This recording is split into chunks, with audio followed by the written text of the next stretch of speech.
Good afternoon. Lecture start करते हैं। सबसे पहला टेस्ट लेंगे।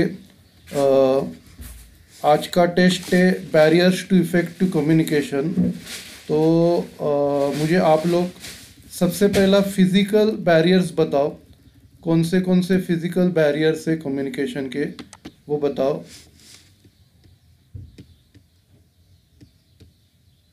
फिज़िकल बैरियर्स क्या क्या है कम्युनिकेशन के, वो बताओ।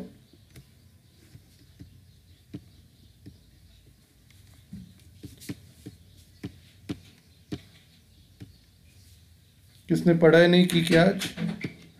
आवाज़ नहीं आ रही।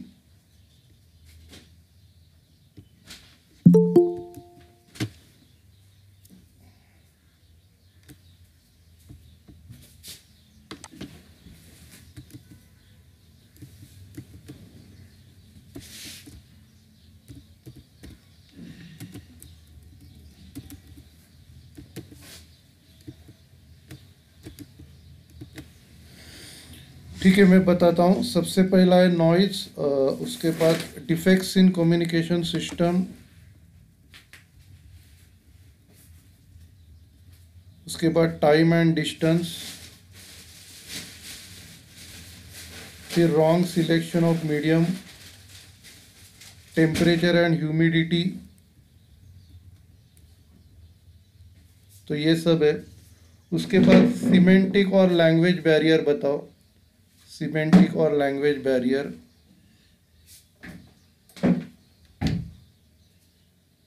Semantic of language barrier.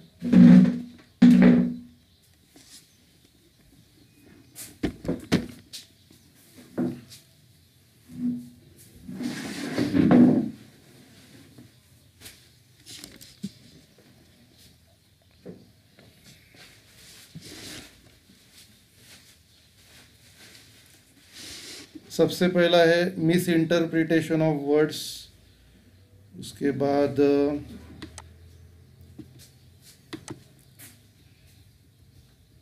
Difference in language, फिर यूज ऑफ जार्गन, बाईपास्ट इंस्ट्रक्शंस, ये है। ओके, ऑर्गेनाइजेशनल बैरियर्स बताओ। ऑर्गेनाइजेशनल बैरियर्स क्या क्या है? Organisational barriers,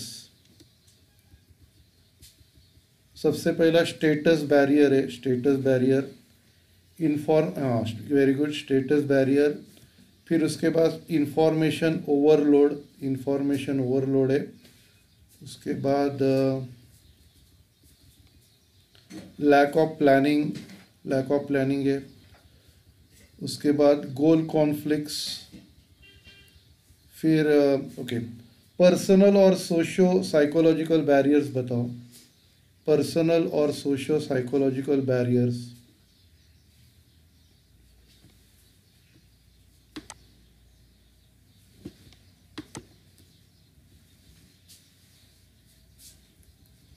yes very good, different perception है, वेरी गुड। उसके बाद क्लोज माइंड, सेकंड पॉइंट है क्लोज माइंड। फिर पुअर रिटेंशन, नेक्स्ट पॉइंट है पुअर रिटेंशन। उसके बाद halo and horn effect, halo and horn effect.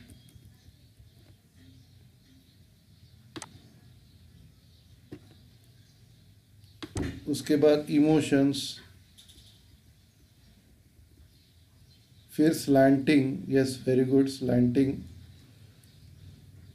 फिर फिल्टरिंग, रॉन्ग एजम्पशंस, इम्पेशंस।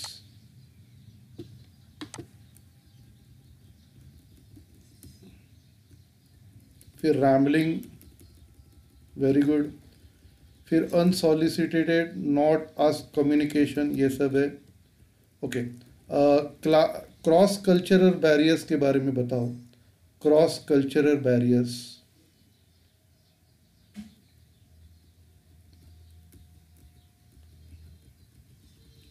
सबसे पहला है कलर,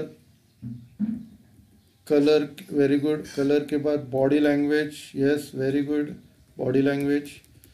उसके बाद प्रॉक्सेमिक्स, प्रॉक्सेमिक्स है नेक्स्ट पॉइंट। फिर टाइम, टाइम वेरी गुड, फिर अदर कल्चरल बैरियर्स। ठीक है, तो ये हो गया। अभी हम लोग रिवीजन करेंगे। आज अपना क्वेश्चन है मैनेजमेंट स्किल्स। तो मैं आपको स्क्रीन शेयर करता हूँ।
सबको स्क्रीन दिख रहा है? चैट बॉक्स पे लिखिए, सबको स्क्रीन दिख रहा है?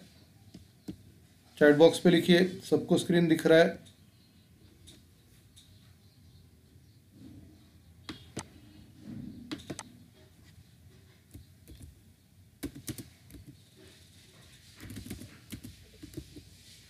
ओके, तो स्टार्ट करते हैं रिवीजन मैनेजमेंट स्किल्स का। ओके, तो almost all managers do require the skill in respect of effective, but the degree requires varies from level to level and from organisation to organisation. तो सभी managers को कुछ ना कुछ स्किल चाहिए रहता है, लेकिन उसकी जो डिग्री रहती है वो कम ज़्यादा रहती है अपने लेवल्स के अनुसार और ऑर्गेनाइजेशन टू ऑर्गेनाइजेशन के अनुसार। सबसे जो पहला है कंसेप्चुअल स्किल्स। तो conceptual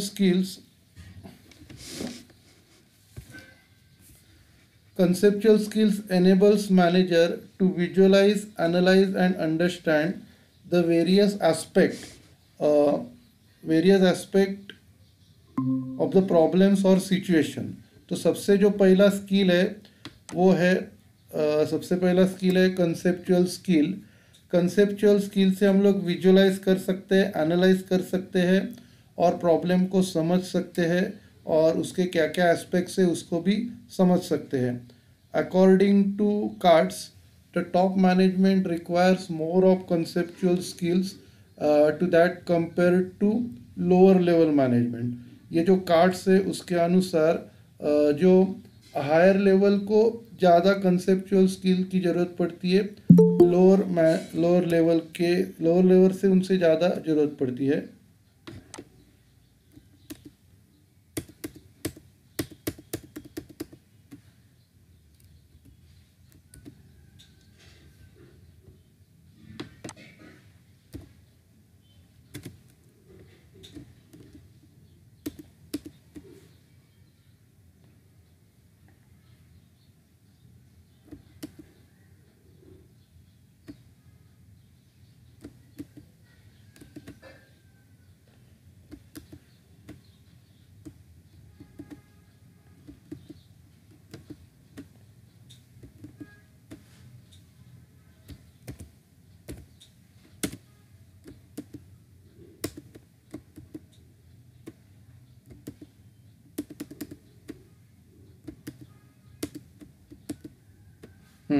ओके, तो मैं आपको क्या बोल रहा था कि टॉप मैनेजमेंट को ज़्यादा कंसेप्चुअल स्किल की ज़रूरत पड़ती है और लोअर लेवल को कम पड़ती है। और ये this is because the top managers spend more time in planning and organising and also in dealing with important vital problems और सिचुएशन। क्योंकि टॉप मैनेजर्स ज़्यादा टाइम स्पेंड करते हैं प्लानिंग और ऑर्गेनाइजिंग में और इम्पॉर्टेंट प्रॉब्लम्स को की तरफ उनका कंसंट्रेशन रहता है।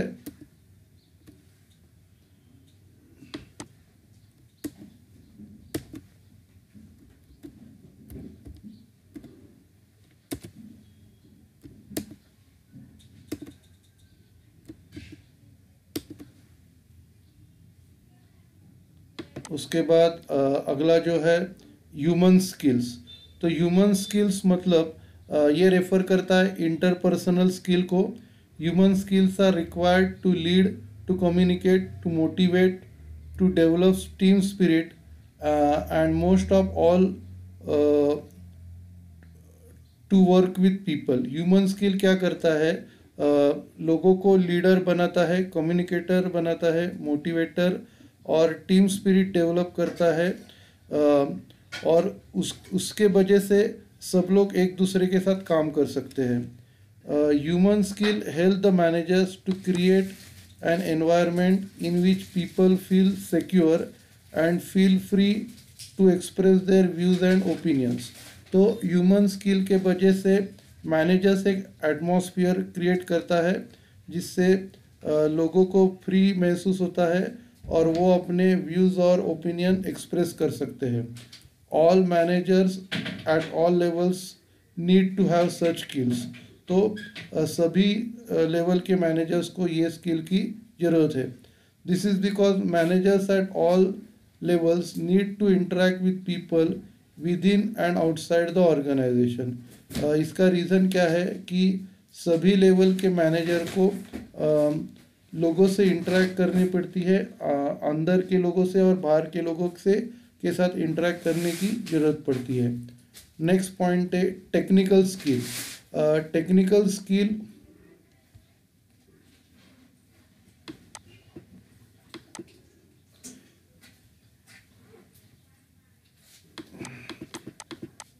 Technical skill helps to deal with day to day operations और एक्टिविटीज़। हर दिन का जो एक्टिविटीज़ रहता है उसके लिए टेक्निकल स्किल लगता है। The lower level managers require more of technical skill as compare to top level. जो लोअर लेवल के जो मैनेजर्स होते हैं उनको ज़्यादा टेक्निकल स्किल की ज़रूरत पड़ती है टॉप लेवल से। This is because the lower level are in charge of day to day operations. Lower level के लोग डे टू डे ऑपरेशन के इंचार्ज होते हैं। Apart from the above three main skill more can be stated. Such skill do overlap the over 3 skill. तो और हम लोग 5 skill बता सकते हैं जो ऊपर के 3 स्किल को ओवरलैप कर सकते हैं। जैसे अगला है डिज़ाइन स्किल। तो it refers to problem solving skill. ये रेफर करता है प्रॉब्लम सॉल्विंग स्किल को। Manager should not just identify problem but design the best solution to solve the problem. Manager को सिर्फ प्रॉब्लम आइडेंटिफाई नहीं करना पड़ता है लेकिन उसको बेस्ट डिज़ाइन बनाना पड़ता है प्रॉब्लम सॉल्व करने के लिए। For this purpose the managers needs to be intelligent, experience and up to date with latest technology. तो उसके लिए मैनेजर को इंटेलिजेंट होना चाहिए, एक्सपीरियंस होना चाहिए और जो भी लेटेस्ट डेवलपमेंट और टेक्नोलॉजी है उसके साथ अपडेट होना चाहिए। This would enable the manager to design और अराइव एट बेटर सोल्यूशन। तो इससे क्या होगा, मैनेजर एक अच्छा सोल्यूशन बना पाएगा, डिज़ाइन कर पाएगा और वो इम्प्लीमेंट करेगा। फिर नेक्स्ट पॉइंट है administrative skill. The manager specially at higher levels needs to have the ability to frame plans and policies. तो हायर लेवल मैनेजर जो रहते हैं उनको ज़रूरत पड़ती है, उनके पास एबिलिटी होनी चाहिए प्लान बनाने की और प्लान और पॉलिसी बनाने की एबिलिटी उनके पास होनी चाहिए। Accordingly they need to get the work done. They should be able to coordinate various activities of the organization। उनको अलग अलग एक्टिविटीज़ को कोऑर्डिनेट करने को आना चाहिए। They must be able to regulate performance in orderly manner। तो उनको उनका जो परफॉर्मेंस है वो रेगुलेट करने को आना चाहिए ऑर्डरली मैनर में। बाद में नेक्स्ट पॉइंट है decision making skill. All managers at all levels need to make decision. सभी लेवल के मैनेजर्स को डिसीजन लेना पड़ता है। Manager must have the skill to generate alternatives and then to select the best alternative in order to deal with a particular activity situation. तो manager को skill generate करना है बेस्ट अल्टरनेटिव सिलेक्ट करने के लिए, और एक पर्टिकुलर अगर प्रॉब्लम रहेगा तो उसको डील करने के लिए भी उसको जमना चाहिए. For the purpose of decision making managers have to managers have to collect the right information. उनको राइट इंफॉर्मेशन कलेक्ट करना है, बाद में फिर उसका एनालिसिस करना है और मेक सिस्टमैटिक डिसीजन, फिर उसके रिगार्डिंग सिस्टमैटिक डिसीजन लेने हैं. फिर नेक्स्ट पॉइंट है communication skills. Managers needs to be effective communicators. They should know what to communicate, when to communicate, whom to communicate and how to communicate. उनको पता होना चाहिए क्या कम्युनिकेट करना है, कब करना है, किसको करना है और कैसे करना है. Efficient communication skill are necessary for every manager. Efficient communication हर एक मैनेजर के लिए ज़रूरी होनी चाहिए. बाद में leadership skill. Good managers needs to be a good leader as well. Manager को अच्छे लीडर भी बनना चाहिए. They should lead and motivate by example. उनको लीड करना है और मोटिवेट करना है एक एग्जाम्पल देके. They should have good leadership qualities and follow the right leadership style depending upon the situation. उनके पास लीडरशिप क्वालिटीज़ होनी चाहिए और उनको प्रॉपर लीडरशिप स्टाइल फॉलो करनी चाहिए जो सिचुएशन के ऊपर डिपेंड करती है. बाद में persuading and negotiating style.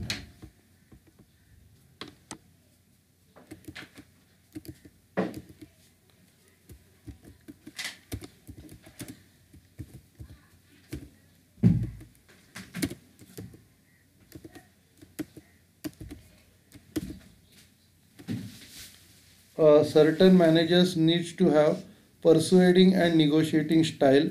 Persuading involves being able to convince other to take appropriate action.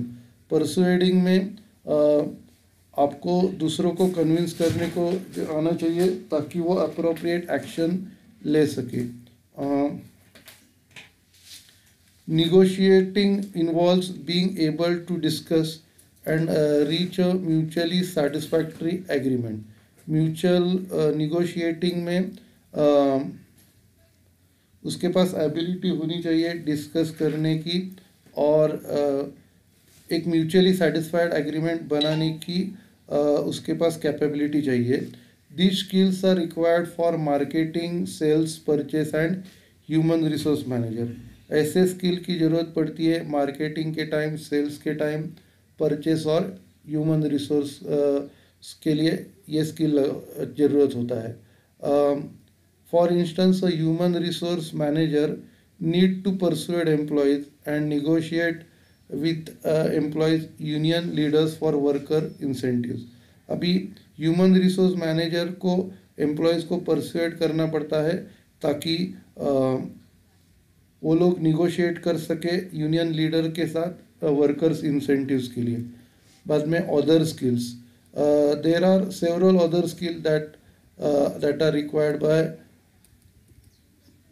Most managers which are conflict resolving skill, मतलब झगड़ा सॉल्व करना. बाद में क्रिटिकल थिंकिंग, कुछ प्रॉब्लम हो गया तो उसको, क्रिटिकल प्रॉब्लम आ गया तो उसको कैसे सॉल्व करना. बाद में टीम बिल्डिंग, टीम बनाने का स्किल. बाद में प्रेजेंटेशन स्किल. तो इनकी भी ज़रूरत पड़ती है. ठीक है, तो ये क्वेश्चन आपका ख़त्म हो गया. फिर हम लोग अगला क्वेश्चन लेंगे 14 principles, Fayol's 14 principles of management.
Okay, तो ये क्वेश्चन स्टार्ट करते हैं Henrys 14 principles of management.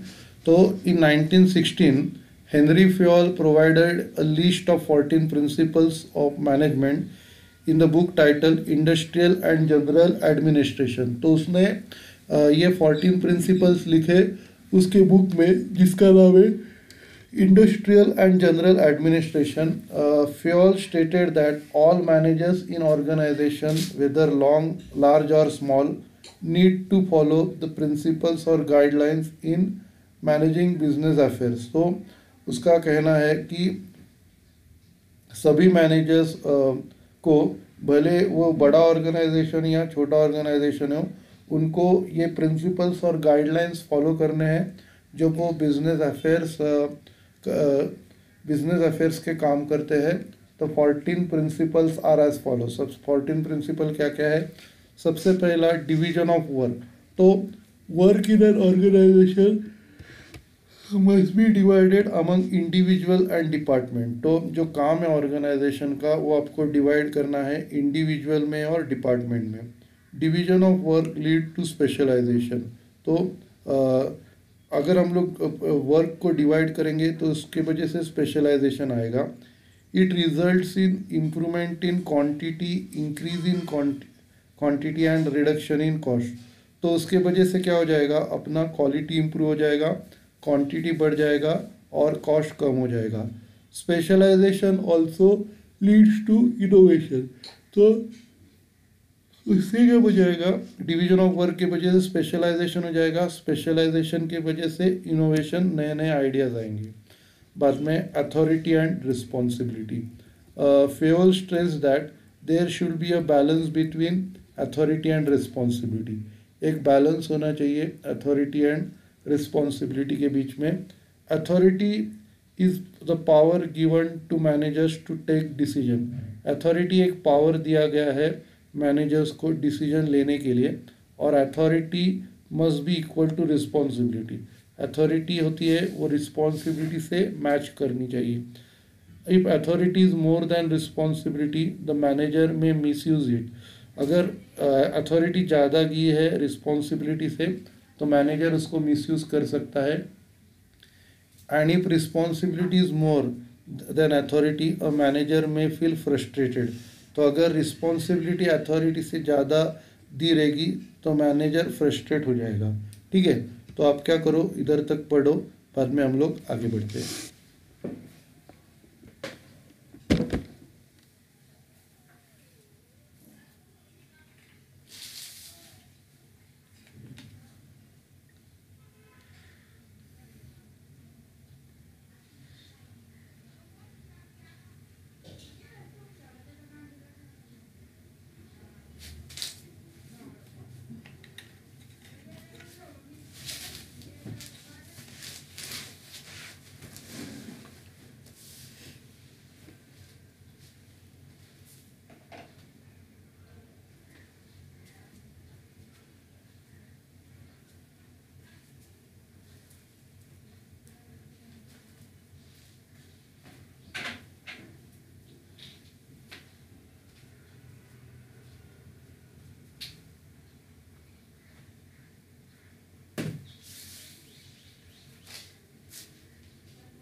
Hello, हाँ बोलिए।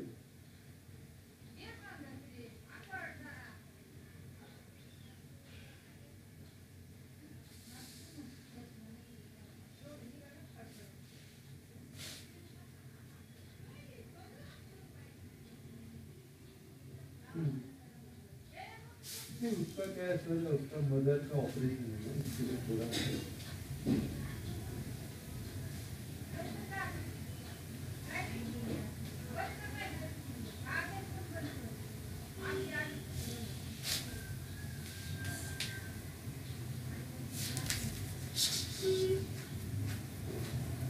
ठीक है, आज एक ही दिन हो गया है, कुछ कर दो।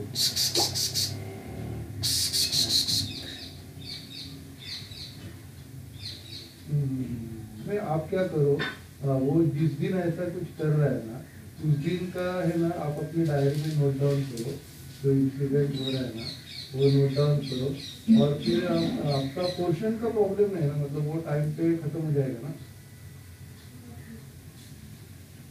नहीं नहीं, वही वही इम्पोर्टेंट है। क्या मालूम है क्या, थोड़ा ये नटखट बच्चे रहते हैं, कैसे कैसे ये बच्चे ना, थोड़ा क्या अपने को उनके साथ रिलेशन मेंटेन करना पड़ेगा।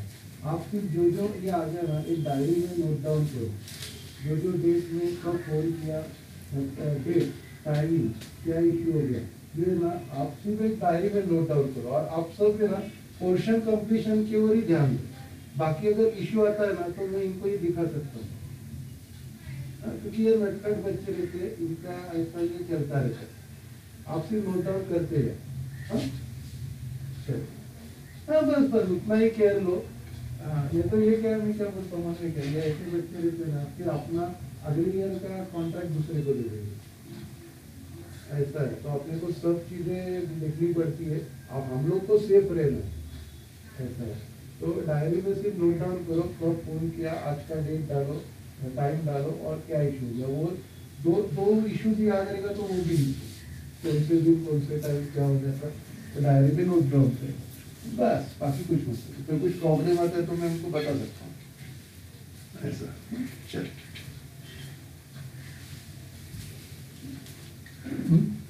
लेना।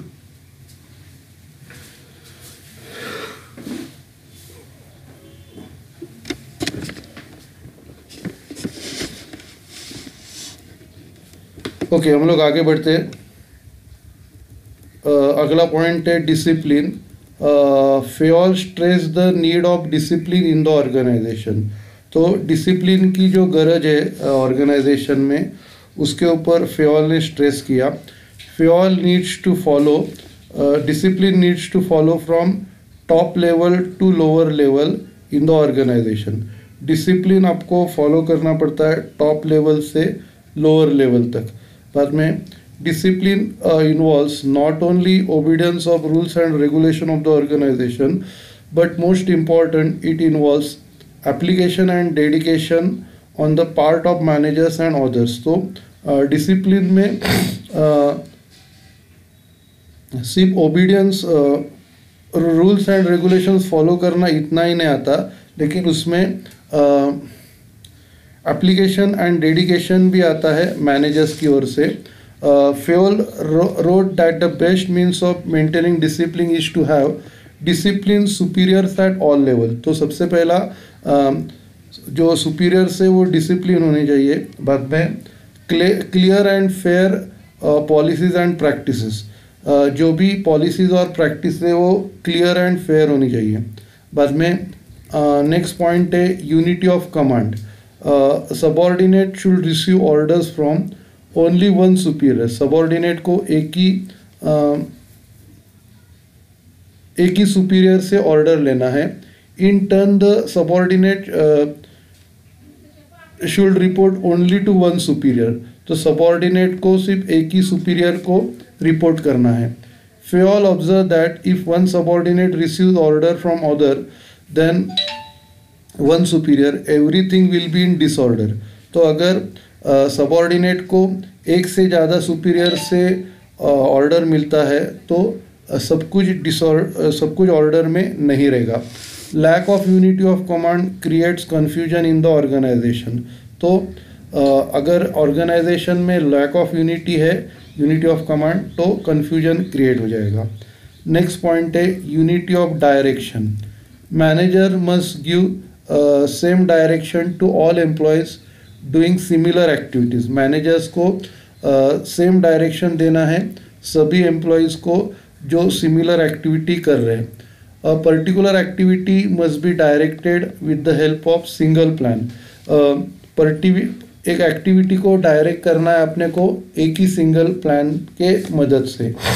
इन the absence of unity of direction there would be confusion among the employees. अगर यूनिटी ऑफ डायरेक्शन नहीं रहेगा तो एम्प्लॉयज़ के बीच में कन्फ्यूजन क्रिएट हो जाएगा। For instance, if there are two groups of sales force, the sales manager must give the same direction to both the groups in respect of selling techniques, credit period to be offered to customer, discount और incentive to customers and so on. अगर दो group से sales force का, तो sales manager को दोनों को same direction देनी चाहिए, जिसमें सेलिंग टेक्निक से क्रेडिट पीरियड है जो कस्टमर को देते हैं या डिस्काउंट और इंसेंटिव कस्टमर्स को ऑफर करते हैं, इसके regarding. If there are difference in direction, problem may arise and sales performance may get affected. तो अगर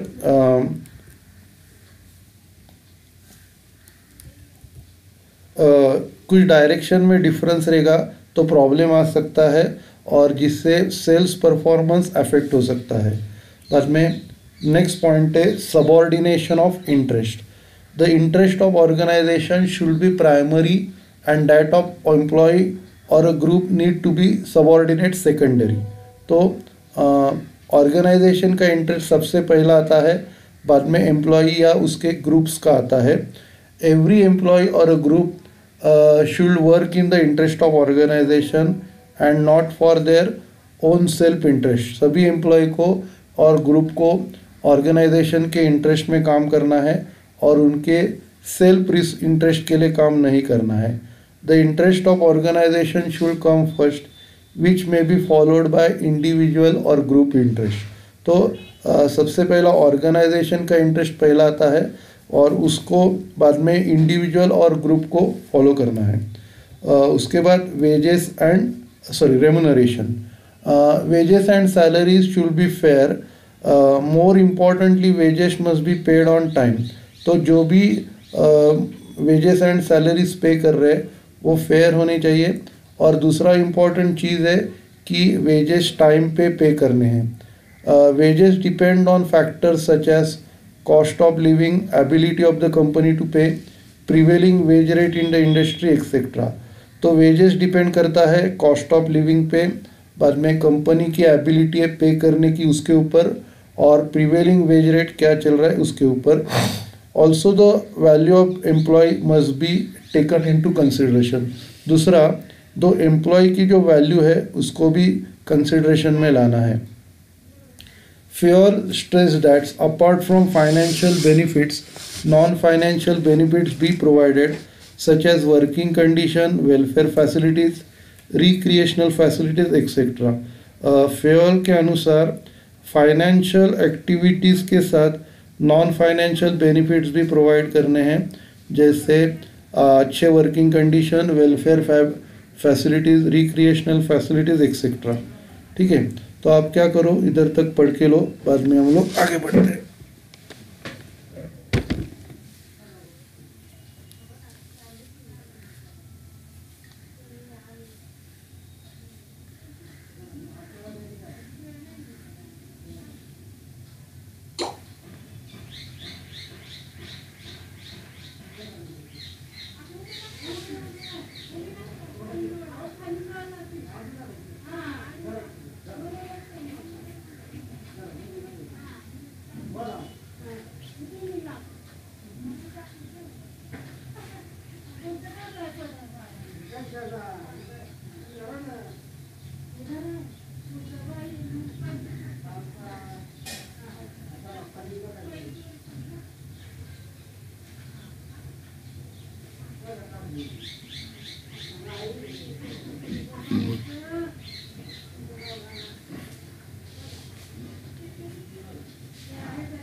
फिर नेक्स्ट पॉइंट है centralisation.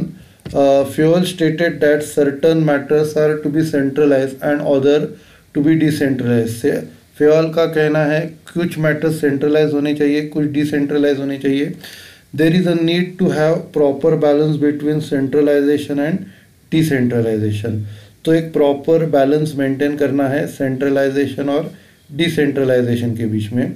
Centralisation involves decision making at top level or at the head office level, and decentralization involves decision making at the lower level or branch office level. Centralisation में decision making होता है top level पे या head office level पे. Decentralisation में decision making होता है lower level या ब्रांच ऑफिस लेवल में. बाद में नेक्स्ट पॉइंट है scalar chain. It refers to line of command which follows from top level to lower levels in the organisation. तो ये एक चेन है जो अपने को फॉलो करनी पड़ती है टॉप लेवल से लेके लोअर लेवल तक. Fayol stated that scalar chain needs to be followed but not at all time. Fayol का कहना है कि स्केलर चेन फॉलो करनी है सभी टाइम्स पे, लेकिन फॉलो करनी है लेकिन सभी टाइम पे फॉलो नहीं करनी है. He stressed that a scalar chain can be broken if the situation so demands in the interest of the organization. उनका कहना है कि स्केलर चेन हम लोग तोड़ सकते हैं अगर ऐसा सिचुएशन डिमांड करता है और ऑर्गेनाइजेशन के इंटरेस्ट में. To avoid confusion in communication and delay in action, Fayol suggested gangplank bridge. तो कन्फ्यूजन को अवॉइड करने के लिए और ये एक्शन का डिले होने से रोकने के लिए फ्यूल ने सजेस्ट किया gangplank bridge. F can directly communicate with P. तो एफ डायरेक्टली कम्युनिकेट पी से कर सकता है provided both of them inform their immediate superior of any action taken. F P के साथ कम्युनिकेट कर सकता है और उसमें अपने को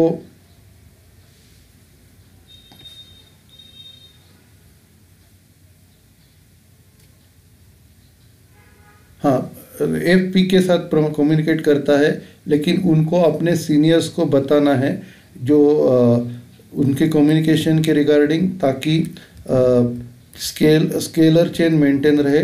बाद में नेक्स्ट पॉइंट है order. Fayol stated that there should be order in the organisation. Fayol के हिसाब से ऑर्गेनाइजेशन में सब कुछ ऑर्डर में होना चाहिए. He stress that there should be a place for everything and everything must be in its place. उनका कहना है कि हर एक चीज़ के लिए जगह होनी चाहिए और हर चीज़ जगह पे होनी चाहिए. Again there must be a place for everyone and everyone be in his place. तो बाद में हर एक आदमी को एक जगह होनी चाहिए और हर एक आदमी अपने जगह पे होना चाहिए. This principles requires the orderly organisation and placement of men machines and other resources. तो उसके लिए अपने को ज़रूरत पड़ती है ऑर्डरली ऑर्गेनाइजेशन की और मेन मशीन और अदर रिसोर्सेज के प्लेसमेंट भी. Misplacement would lead to misuse and wastage of resources. Misplacement के वजह से रिसोर्सेज का मिसयूज और वेस्टेज हो सकता है. नेक्स्ट पॉइंट है equity. Equity means social justice. तो इक्विटी का मतलब है social justice. All members of the organisation should be given fair and just treatment. सभी मेंबर्स को फेयर और जस्ट ट्रीटमेंट देनी चाहिए डिपेंडिंग अपॉन द सर्कमस्टांसेस. जो भी सिचुएशन रहेगा उसके अनुसार.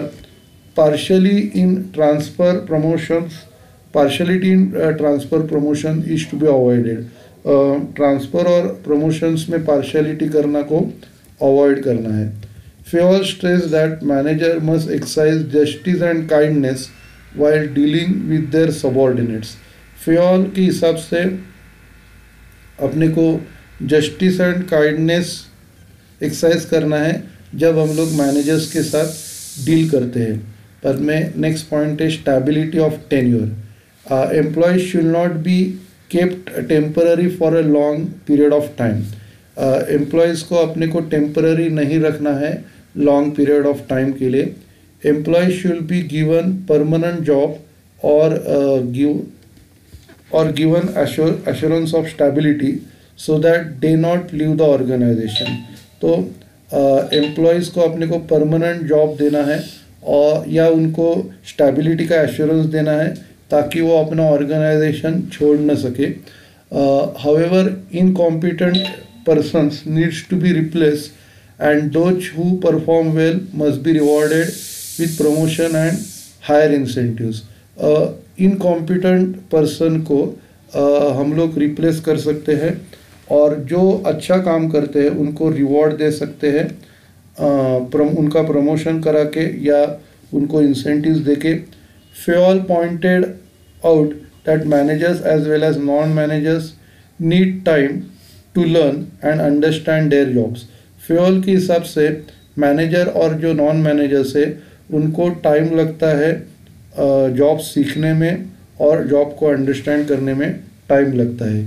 इफ़ दे लीव और are removed within a short period of time the learning time is wasted. अगर उनको हम लोग निकालते हैं एक पर्टिकुलर कम ड्यूरेशन में तो उनका लर्निंग टाइम कम हो सकता है। नेक्स्ट है initiative. The superior must sacrifice his ego to encourage and inspire those under him to show initiative. Superior को उसका ईगो सैक्रिफाइस करना है ताकि वो दूसरों को इनकरेज कर सके और इंस्पायर करे उनका इनिशिएटिव दिखा के। The subordinate should be given freedom to come up with suggestion and ideas. Subordinate को अपने को सुपर फ्रीडम देना है ताकि वो सजेशंस और आइडियाज़ से निकल सके। This will not only add to the success of the organization but will also boost the morale of the subordinates। तो ये सिर्फ ऑर्गेनाइजेशन को सक्सेस ही नहीं देगा लेकिन सबऑर्डिनेट्स का मॉरल बढ़ाएगा। बाद में स्पिरिट डिकॉप्स मतलब team spirit. The superior must encourage spirit de corps मतलब team spirit among his subordinates। It is a team spirit that result in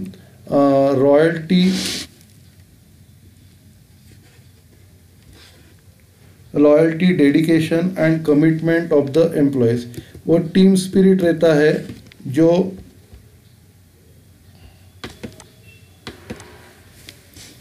ये टीम स्पिरिट रहता है जो लॉयल्टी लाता है, डेडिकेशन और कमिटमेंट लाता है एम्प्लॉयज़ में। According to Fayol even small matters help in developing team spirit. अगर छोटे मैटर्स भी होते हैं तो वो टीम स्पिरिट डेवलप करने में मदद करते हैं। The superior should avoid criticising subordinates for making mistakes but must encourage them not to make mistakes. तो सबऑर्डिनेट को सुपीरियर को सबऑर्डिनेट को क्रिटिसाइज नहीं करना है लेकिन उनको एनकरेज करना है ताकि वो मिस्टेक्स न करे। Also oral communication needs to be use instead of written communication wherever possible. और जिधर पॉसिबल रहेगा ओरल कम्युनिकेशन करना है, रिटर्न कम्युनिकेशन से बेहतर है वो। तो ओरल कम्युनिकेशन करना है जिधर जिधर पॉसिबल रहेगा उधर। ठीक है, तो आप क्या करो इधर तक पढ़ के लो, बाद में हम लोग ख़त्म करते हैं।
हां मी बोललो अमितशी काय रिटेलचे तो 24,000 देणार म्हणाला. अच्छा आणि दुसरं ती महेश जी मुलगी आहे ना तिथं आपण सर्टिफिकेट काढलं नव्हतं उलट.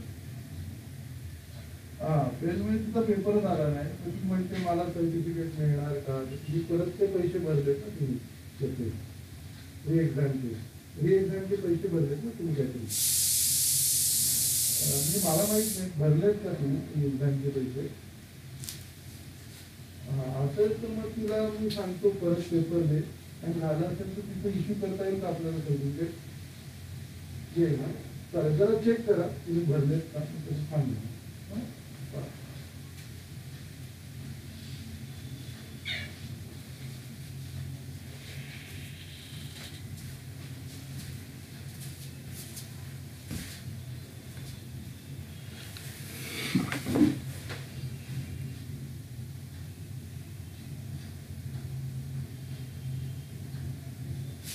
चार की मीटिंग है. ठीक है हम लोग ख़त्म करते हैं. Thank you.